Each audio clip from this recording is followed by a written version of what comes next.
하나님은 우리를 도우시고 지키시는 분이심을 믿습니까? 아멘. 믿는 대로 될지어다. 오늘 또 원수들의 손에서 우리를 건져주시고 우리를 노리고 있는 사단과 마귀의 시험에서 우리를 지켜주시는 줄로 믿습니다. 오늘 우리가 읽은 시편 121편에서는 이렇게 노래하고 있습니다. 1편의 1절에 보니까 내가 산을 향하여 눈을 들리라. 나의 도움이 어디에서 올꼬? 나의 도움이 천지를 지으신 여호와께서로다. 아멘. 나를 도우시는 분은 천지를 지으신 여호와 하나님이라고 선포하고 있습니다. 오늘 본문은 그 하나님이 우리를 어떻게 도우시는가에 대해서 말씀해 주고 계신데 5절 6절 말씀을 다 같이 한번 봅니다. 여호와는 너를 지키시는 자라. 여호와께서 내 오른편에서 내 그늘이 되시나니 낮의 해가 너를 상하지 아니하리라. 밤의 달도 너를 해치 아니하리로다. 아멘. 이 말씀은 이스라엘 백성들이 40년 동안 광야 생활을 하던 때를 기억하며 그때 우리를 지켜주셨던 하나님께서 오늘 또 우리를 지켜주신다는 고백입니다. 그 하나님이 지금도 우리를 지켜주실 줄로 믿습니다. 이스라엘 백성들은 자기들의 불신앙 때문에 40년 동안이나 광야 생활을 그야말로 고난과 역경의 연속이었습니다. 광야 생활 가운데 가장 힘든 것은 사막에서는 그 뜨거운 태양이 내리쬐는 사막을 걷는 겁니다. 다행히도 이스라엘 백성들을 인도하신 하나님께서 낮에는 구름 기둥으로 밤에는 불 기둥으로 인도하셨습니다. 만일 그들에게 구름 기둥이 없었다면 그들은 그 뜨거운 태양 아래서 살아남을 수 있었을까요? 없었을 것입니다. 저도 오래전에 여러분 혹시 사막을 여행해 보신 적 있나요? 거의 사막에서 여행하신 기억들은 없을 거예요. 좀 사막 같은 그런 기후를 경험해 본 적 있나요? 제가 전에 그 모하비 사막을 지나갔던 그 기억이 나는데 얼마나 그 열기가 뜨거운지 LA에서 라스베가스 가는 그 길에 그 모하비 사막의 그 열기가 말이죠. 야, 이런 데서 사람이 어떻게 살까? 좀 그런 거죠. 그런데 하나님께서 그 뜨거운 태양이 내리쬐는 낮에는 구름 기둥, 이스라엘 백성들에게 그들에게 그늘을 만들어 주셨다. 추위가 몰려드는 밤에는 불 기둥으로 그들을 보호해 주셨다. 놀라운 일이 아닐 수가 없습니다. 이건 단순히 또 이 말씀을 볼 때 이건 물리적이고 환경적인 보호만을 의미하지 않습니다. 시편 91편 1절에 하나님의 그늘 아래 거하는 자를 어떻게 지켜주시는지에 대한 말씀이 나오는데 시편 91편 1절 한번 다 같이 읽어봅시다. 지존자의 은밀한 곳에 거주하며 전능자의 그늘 아래 사는 자요. 이 전능자 하나님이시죠? 하나님의 그늘 아래 사는 자는 하나님 어떻게 도우실 것인가 이렇게 말씀하고 있어요.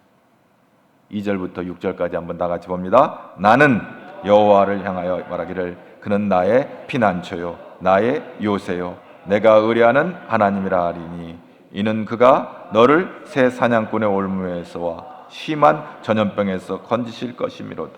그가 너를 그의 깃으로 덮으시리니 내가 그의 날개 아래에 피하리로다. 그의 진실함은 방패와 손방패가 되시나니 너는 밤에 찾아오는 공포와 낮에 날아드는 화살과 어두울 때 퍼지는 전염병과 밝을 때 닥쳐오는 재앙을 두려워하지 아니하리. 아멘. 하나님께서 이렇게 지켜주시겠다고. 사냥꾼의 올무, 그리고 전염병, 그의 날개로 덮으시고 손방패, 방패가 되고 우리에게 방패. 밤에 찾아오는 공포와 낮에 날아드는 화살, 어두울 때 퍼지는 전염병과 밝을 때 닥쳐오는 재앙. 수많은 위험들이 이 세상에 도사리고 있습니다. 수많은 악들이 존재하고 있는 이 세상을 살아가는 저와 여러분은 하나님이 돕지 않으시면, 하나님이 그냥 놔버리시면 우리는 망할 수밖에 없는 거예요. 그러므로 전능자의 그늘의 밑에 거하는 거, 이게 얼마나 큰 복인지 모릅니다. 여러분, 우리가 가끔 신문에 보면 일찍 부모를 잃어도 할머니의 그늘 아래서 컸다, 뭐 이런 표현을 해요. 온 정성을 다해서 손자들을 키우는 그 부모를 잃어버린 자녀들을 그렇게 할머니의 그늘 아래서 컸다, 이런 표현. 여러분, 오늘 하나님의 그늘 아래서 우리는 보호받는 줄로 믿습니다. 예, 그렇습니다. 하나님은 강하신 분입니다. 하나님은 불가능한 것이 없으세요. 오늘 이 대한민국도 하나님의 손안에 있는 줄로 믿습니다. 그래, 걱정할 거 없어요. 여러분, 어떤 분들은 막 귀신 걱정을 태산같이 하는 사람들이 있어요. 이 대한민국이 어떻게 되나? 그 믿음이 없는 얘기예요. 하나님이 지켜주신 줄로 믿습니다. 그 믿음을 가져야 돼요. 기도해야 돼요. 하나님, 걱정할 게 아니라 뭐 해야 된다고요? 기도해야 되는 거예요. 여러분, 교회를 갖고 태산같이 걱정하는 사람이 있어요. 한국 교회를 갖고 태산같이 걱정하는 사람이 있어요. 하나님이 지켜주실 줄로 믿습니다. 우리가 2000년 전에, 아니 2000년이 가기 전에 얼마나 초대교회부터 지금까지 환난과 핍박 가운데도 교회가 든든히 세워져 여기까지 왔는데요. 여러분, 뭐 교회가 어떠니 저떠니 해도 지금 이 시대만큼이나 대한민국에 교회가 많았던 적이 없어요. 뭐 교회가 뭐 개척교회가 일어났다가 망합니다, 뭐가 합니다. 하지만 이렇게 방방곡곡 구석 리에도 교회가 막 서너 개씩 있어요. 하나님이 우리 한국 교회를 사랑하시고 또 우리 대한민국을 사랑하시고 우리를 지켜주실 것을 믿을 수 있기를 바랍니다. 너무 근심하고 걱정. 사무엘상 23장에 보면 다윗이 이게 사울 왕에 쫓겨다니는, 광야로 이렇게 쫓겨다니는 이야기가 나오는데, 그 쫓겨다니는 가운데서도 이 다윗을 따르는 무리들이 있어서 참 그 어려운 광야길을 헤쳐나가는데, 사무엘상 23장에 보면 그일 나라라는 이 성읍이 블레셋 사람들의 공격으로부터 어려움을 당할 때 이 다윗의 그 일단의 무리 군사들이 가가 그 그일라 백성들을 건져내는 것을 봅니다. 그런데 참 안타까운 것은 뭐냐면 이 그일라 사람들이 다윗의 은혜를 입어가지고 블레셋으로부터 구원을 받았는데, 아니 거꾸로 이 다윗을 미워했던 사람이 그간에 누가 있었는지 모르겠는데 사울 왕의 다윗의 은신처를 고발을 해가지고 다윗이 이 사울 왕에 쫓기게 되는 그런 상황이 연출돼요. 이 배신이 된 거죠. 다윗이 어디에 이렇게 숨어 있습니다. 사울 왕이 도가내든 쥐다. 사울 왕이 다윗을 잡아 죽이려고 그렇게 쫓아다녔거든. 근데 이 은혜를 입은 그일라 사람들이 오히려 배신을 해가 다윗의 마음을 상하게 하는 그런 일이 있었어요. 그래, 다윗이 보통 사람이 아니잖아요. 하나님 앞에 기도했어요. 사실 하나님 앞에 기도했는데 뭐라고 했냐? 하나님, 그 다윗이 사무엘상 23장에 보면 그일라 사람들이 나를 사울의 손에 넘기겠나이까 하고 하나님 앞에 기도를 할 때 하나님께서 뭐라고 말씀하시면 그들이 너를 넘길 것이다. 그래서 이제 피할 것을 말씀하십니다. 그래서 다윗이 사무엘상에 보면 십광야라는 큰 깊은 숲속으로 숨어 들어가요. 그런데 거기서도 참 안타까운 일이 벌어지는 거예요. 10사람들이 또 다윗을 사울 왕에 고발을 해요. 그래가지고 다윗이 포로로 이제 쫓기는 그 산속에 그 어느 지점에 있다고 하는 것을 알고 사울 왕이 군사를 이끌어 사람들을 에워싸고 포위해가지고 다윗을 잡으려고 가는 거예요. 여기 가도 어려움이 있고 여기 가도 어려움이 있는 이 다윗의 인생, 이런 상황 같은 아무 가망이 없을 때 놀라운 일이 벌어지는데, 사무엘상 23장 27절을 한번 다 같이 한번 보겠습니다. 시작. 전령이 사울에게 나와 이르되 왕은 급히 오소서 블레셋 사람 땅을 사울 왕이 이제 군사를 이끌어 가지고 다윗을 막 포위해서 잡으려고 하는 그 순간에, 바로 그 시간에 이 이스라엘을 블레셋 사람들이 또 침공해 들어온 거예요. 그래가 블레셋 사람들이 침략했다는 소식을 듣고 급히 사울을 잡으렸던 것을 포기하고 사울을 잡으려고 이끌어왔던 군대를 이끌고 블레셋 사람들을 치기 위해서 회군을 하게 되는 거예요. 그래서 사무엘상 23장 28절에 이런 말씀이 있습니다. 이에 사울이 다윗 뒤쫓기를 그치고 돌아와 블레셋 사람을 치러 갔으므로 그곳을 셀라 마느곳이라 칭하더라. 이 셀라 마느곳이라는 것은 그 의미는 분리의 바위예요. 분리의 바위. 그러니까 다윗의 운명이 지금 여기서 바뀌어진 거예요. 이 분리의 바위라는 뜻을 가진 이곳에서 다윗이 체포되는 순간에 블레셋이 쳐들어왔다는 소리를 듣고 사울 왕이 군사를 이끌고 다시 돌아가는, 여기가 바로 분리의 바위라는 곳으로 칭하게 됩니다. 다윗의 운명이 바뀐 것이죠. 우리는 여기서 생각해 볼 곳이 있어요. 왜 그때 블레셋 사람들이 침략하게 하는가? 왜 사울을 치게 했는가? 그건 그 타이밍에 나는 건 하나님이 하셨다. 이렇게. 왜? 다윗을 살리려고 블레셋을 동원해가 사울을 침으로 다윗이 사울 왕이 그 사울의 블레셋의 공격을 막으려고 회군을 하게 된 거. 하나님이 그렇게 하셨다. 다윗은 자신의 눈앞에 참 한 치 앞을 내다볼 수 없는 그런 생사의 앞길이 왔다 갔다 하는 그런 상황이었어요. 그런데 하나님께서 그를 지켜주시니까, 보호해 주시니까 살게 된 줄로 믿습니다. 사무엘상 23장 14절에 한번 다 같이 한번 보겠습니다. 다윗이 광야에 요새도 있었고 또 십광야 산골에도 머물러 사울이 매일 찾되 하나님이 그를 그의 손에 넘기지 않아.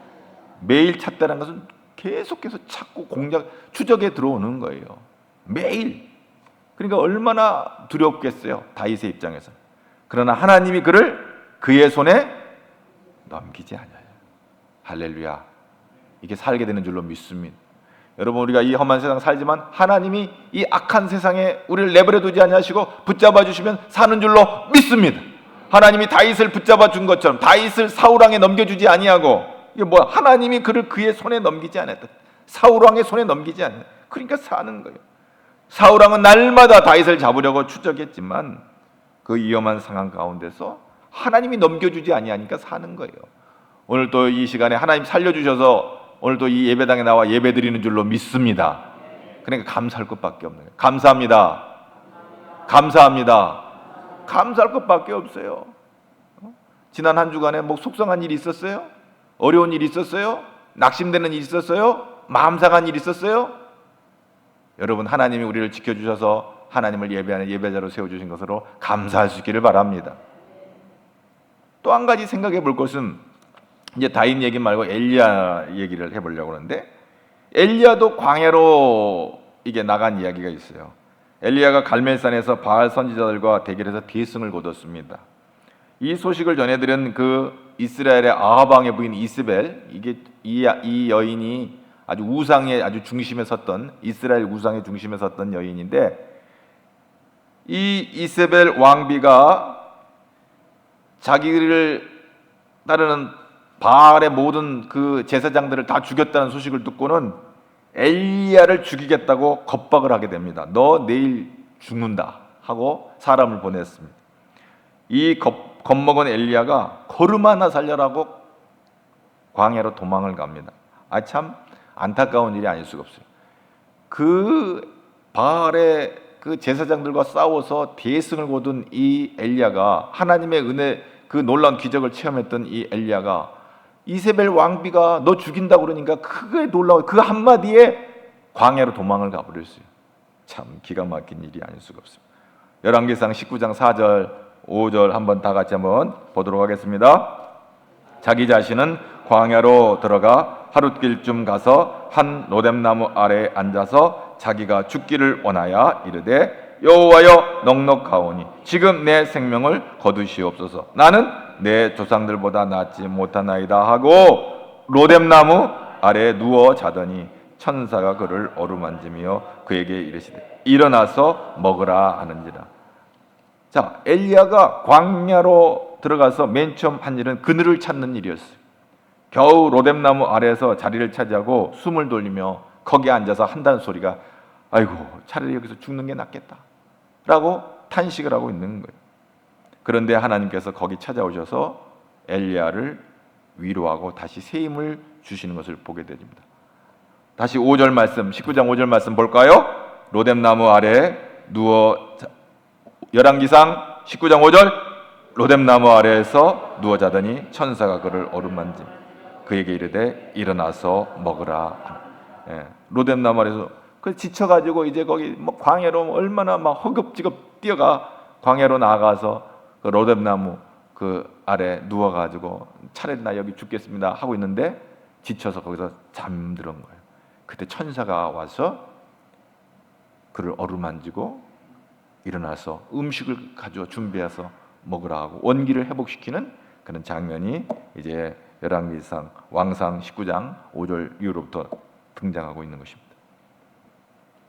느티나무 그늘 같은 걸로 비교해서는 안 돼요. 이 로뎀나무를 여러분들은 생각할 때 굉장히 뭐 무람한 나무라고 생각하는데 그렇지는 않아요.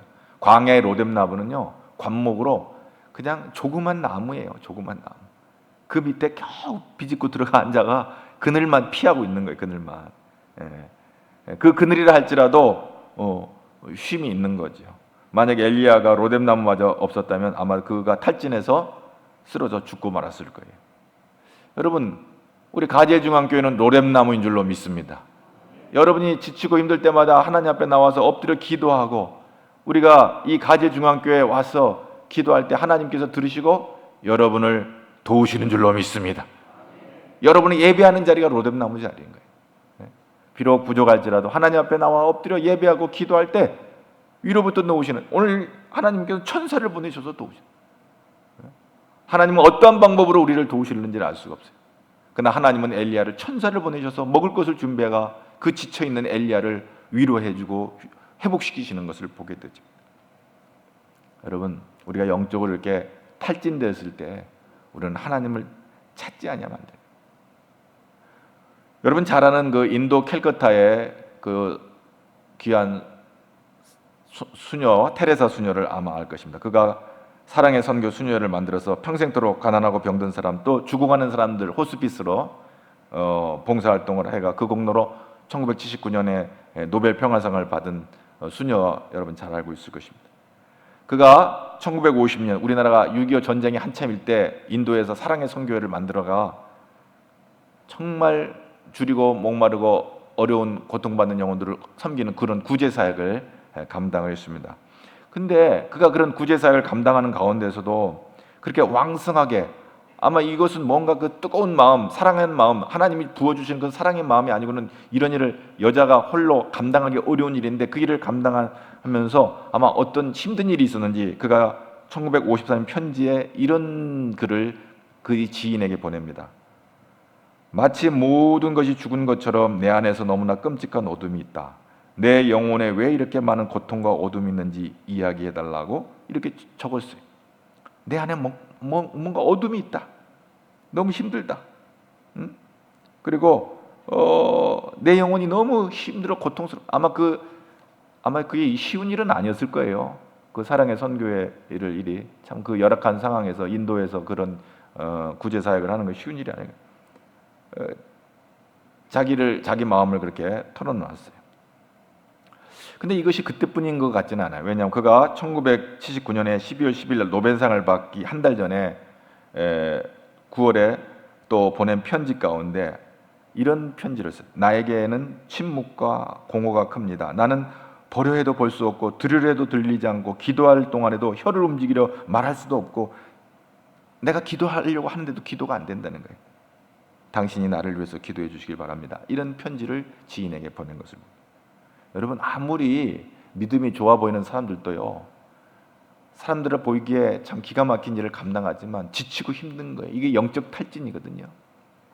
여러분, 예수 잘 믿어보려고 기도 열심히 하려고 해도 기도가 열려야 기도를 하죠. 하나님이 멀리 계신 것처럼 느껴질 때가 있는 거예요. 영적으로 깊은 침체에 빠지기도 하는 거예요. 그 광야로 들어선 거예요. 광야. 사람들은 야 대단한 일을 합니다 하고 막 존경을 하고 찬사를 보내지만 자기 마음에는 무거움이 있는 거예요. 말할 수 없는 고통이 있는 거예요. 주변의 사람들은 저 사람은 기도를 많이 하는 사람인가 보다. 하지만 자기는 기도하고 싶어도 기도가 안 되는 그런 어려운 상황이 있는 거예요. 이걸 영적 번아웃 되는 거예요. 영적 탈진의 상태. 여러분, 엘리야 선지자는 가장 많은 이적과 기적을 행한 사람이에요. 이 정도라면 정말 놀라운 사람이 아닐 수가 없는 거예요. 그는 하늘 문을 열어 비를 내리게 하고 하늘 문을 닫기도 했던 사람이에요.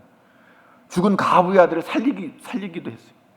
갈멜산에서 생살건 신앙에 대해서 바알 제사장들과 대결해가 위대한 승리를 가져온 이 놀라운 선지자. 근데 이 위대한 선지자가 로뎀나무에 쓰러져가지고 나 죽겠습니다 하고 있으니 이 얼마나 한심하고 기가 막힌 일이에요. 내 생명을 거두어 주세요. 얼마나 지치고 힘들었으면 그랬을까? 뭐 이해는 가지만 그렇다고 해도 그 위대한 선지자가 그렇게 실망스러운 모습으로 로뎀나무 밑에 누워가지고 쓰러져가지고 나 죽겠습니다 하니까 하나님 보시기에도 참 심란할 거예요. 저 인생이 왜 저러나. 우리는 낮에는 해의 영향력 아래 있고 밤에는 달의 영향 아래 있듯이 24시간 인생의 숱한 문제들과 고난에 결코 자유할 수가 없는 거예요. 어떤 사람은 바늘구멍만한 고통도요, 어떤 사람은 막 천둥치는 아픔이 되는 사람도 있는 거예요. 우리가 믿음이 좋을 때는 뭐 천둥 번개쳐도 막 담대하게 막 나아갔던 사람이 발만한 요 상처 하나에 막 죽겠다는 사람이 있는 거예요. 낮의 해와 밤의 달에 강력한 공격이 있어요. 이거 영적인 것으로 말하는 거예요. 물리적인 어떤 그 장렬하는 태양이나 이런 그게 때문에 그 뜨거움 때문에 괴로운 이 고통스러운 그 열기에 고통스러운 그런 어떤 그런 물리적인 것이 아니라 영적으로 우리를 마치 뜨거운 태양 밑에서 그냥 바짝 아주 뜨거운 열기에 고통받는 그런 영적인 공격들이 있는 거예요. 사단 마귀.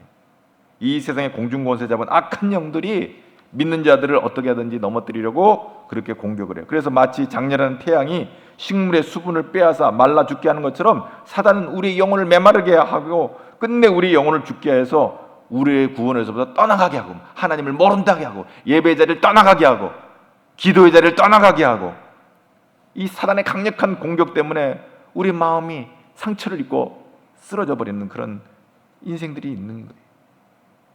여러분, 그때야말로 우리는 하나님의 그늘 아래 거해야 되는 줄로 믿습니다.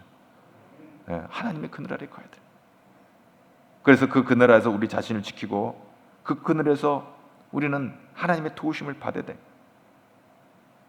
여러분, 오늘 시편 91편 우리가 그 3절에서 6절 말씀을 다 같이 한번 보겠습니다. 한번 또 볼까요?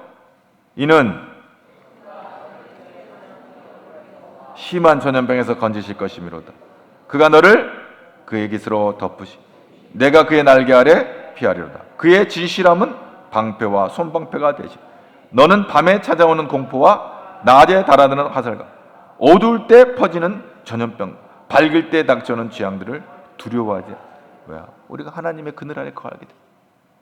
그러면서 시편 91편 11절 12절에 기가 막힌 말씀이 나와요. 시작. 그가 너를 위하여 그의 천사를 명령하고 내 모든 길에서 너를 지키게 하시니 그들이 그들의 손으로 너를 붙들어 발이 돌에 부딪히지 아니하게 하리라. 여기서도 하나님께서 그가 너를 위하여 뭘 보낸다고요? 천사들을 명령하사 내 모든 길에서 너를 지키게 하시고 하나님은 어떠한 방도로든지 하나님이 엘리야를 도우시고 다윗을 도우신 것 같이 천사를 통해서 다윗을 도우고 엘리야를 도운 것 같이 하나님 오늘 이 시대에도 어떠한 방법으로든지 우리를 도우실 줄로 믿습니다. 그렇습니다. 세상의 모든 사람은 이 사냥꾼의 올무에 노출돼. 이 사냥꾼은 마귀예요. 사단의 영과 악한 영의 올무가 있어요. 그 사단의 올무에 걸리면 마음이 찢어지고 생각이 찢어지고 우리의 삶이 찢어져 버리는 거예요. 이 마귀는 어떻게든지 우리를 찢어버리려고 하는 거예요. 상하게 하려고 하는 거예요. 그러므로 우리는 이 사단 마귀의 권세로부터 우리는 이겨야 되는 거예요. 어떻게 이기느냐? 오늘 무엇보다도 강력한 그늘은 십자가 그늘 아래 흐르는 보혈의 능력인 줄로 믿을 수 있기를 바랍니다. 십자가의 능력이에요. 예수께서 날 위해서 피 흘리시고 날 위해서 죽으시고 날 위해서 다시 오실 것을 믿는 이 십자가 위에서 이 십자가의 이 대속의 은혜를 입은 자들은 원수 마귀를 이겨내길 수 있는 거예요. 그러므로 히브리서 9장 13절 14절 다 같이 한번 봅니다. 염소와 황소의 피와 및 암송아지의 죄를 부정하게 뿌려 그 육체를 정결하게 하여 거룩하게 하것 하물며 영원하신 성령으로 흠없는 자기를 하나님께 드린 그리스도의 피가 어찌 너의 양심을 죽은 행실에서 깨끗하게 하고 살아계신 하나님 섬기게 하지 못. 아멘. 보혈의 능력을 힘쓰는 저와 여러분 되기를 주의 이름으로 축복합니다. 보혈의 능력, 십자가 그늘 아래에 있는 이 보혈의 능력으로 모든 죄를 밟고 모든 죄를 소멸하고 우리를 대적하는 악한 온수마귀를 이기는 이 보혈의 능력을 가지고 온다. 그래서 여호와 하나님께서 우편에서 우리의 그늘이 되어 오른편에서 우리의 그늘이 되어 주시다. 우리가 사도신경을 고백할 때 아버지 하나님, 우리 예수님께서 십자가에서 부활 승천하시고 아버지 하나님 우편에 앉아 계시다가 산자와 죽은 자를 심판하러 오신다고 그랬어요. 오늘 우리 하나님, 우리 주님은 우리를 지키시는 거예요. 능력의 오른팔로 우리를 붙잡아 주시는 거예요. 결코 우리를 버리지 않는 거예요. 그래서 다윗이 시편 23편에 뭐라고 그래요? 내가 사망의 음침한 골짜기로 다닐지라도 해를 두려워하지 아니할 것은 주께서 나와 함께 하심이라. 주의 지팡이와 막대기로 나를 아니하시오. 우리는 십자가로 우리를 지켜주신 줄로 믿습니다. 그렇습니다. 하나님은 다윗을 사랑하셨어요. 다윗에게 고난이 있었고 힘든 때가 있었어요. 생명의 위협을 받는 고통의 순간이 있었어요. 그러나 하나님이 그의 생명을 던져버리지 아니하시니까, 사울 왕에게 버리지 아니하시니까 주의 지팡이와 막대기로 마치 양들을 지키신 것 같이 오늘 다윗을 지킨 거예요. 오늘은 십자가의 능력으로 오늘 우리를 지키십니다. 이사야 41장 10절에 나의 의로운 온수로 너를 붙들어 주겠다. 이 오른손, 오른편, 우편, 이건 하나님의 능력을 의미하는 거예요. 사막 같은 인생길이라도 하나님은 오늘 우리의 그늘이 되어주셔서 우리를 지켜주시고 의로운 오른손을 우리를 붙들어 주신 우리의 그늘이 되어주시는 하나님의 도우심과 능력의 손을 의지하여 이번 한 주간도 승리하기를 축복합니다. 그리고 오늘 7절 8절 우리 다 같이 8절 한번 읽어볼까요? 자, 7절 8절 시작. 여호와께서 너를 지켜 모든 환난을 면하게 하시고 또 내 영혼을 거기 한 절만 여호와께서 누구를 지켜? 너를 지켜 모든 환난을 면하게 하시며 또 내 영혼을 아멘. 그리고 8절 여호와께서 너의 출입을 지금부터 여러분이 이 땅에 왔다가 이 땅을 떠나갑니다. 우리가 문을 들어와 출입 이 세상에 왔다가 이 세상을 떠나갑니다. 지금부터 언제까지? 영원까지. 할렐루야. 잠깐이 아니야. 이 세상 머무는 동안 아니야. 야, 너 한평생 살아가는 요 한평생만 내가 너를 지켜주는 게 아니라 지금부터 영원까지 우리를 지켜주실 줄로 믿습니다. 이 믿음이 있기를 바랍니다. 우리 대한민국이 어떻게 될까? 걱정하지 마세요. 하나님께 맡길 수 있기를 바랍니다. 우리 아들, 딸들 어떻게 될까? 걱정하지 마시길 바랍니다. 우리 교회가 어떻게 되나 걱정하지 않기를 바랍니다. 우리가 하나님께 모든 걸 맡기고 기도해 나갈 때 모든 것이 합력하여 선을 이루시고 주의 오른손으로 우리를 붙잡아 주실 줄로 믿습니다. 혹시 자기가 붙잡히지 않은 것 같으면 오른손이 어디 있는가 한번 보세요. 주님 어디서 나를 잡고 계시나? 주께서 나를 붙잡아 주고 계십니다. 그러므로 지금부터 영원까지 우리가 들어갈 것은 영원한 하나님 나라예요. 이 땅에 와서 영원한 하나님 나라에 이제 천국에 들어갈 때 이 출입을 지금부터 영원까지 지키시기로 약속하신 우리 주님의 손을 꽉 붙잡고 주님과 동행하는 믿음의 아들, 딸 되기를 주의 이름으로 축복합니다. 옆 사람에게 이렇게 인사합니다. 잘 될 겁니다. 할렐루야.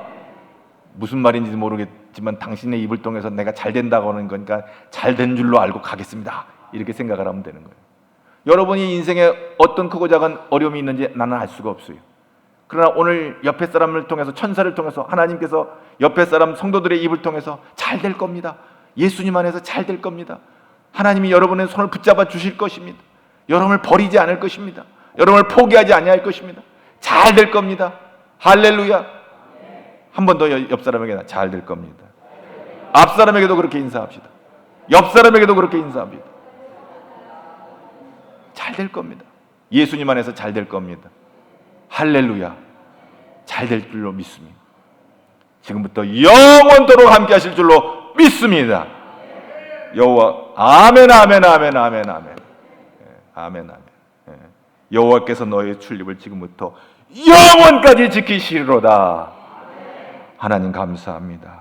오늘도 이 거룩한 주일 아침에 우리가 주 앞에 나왔습니다.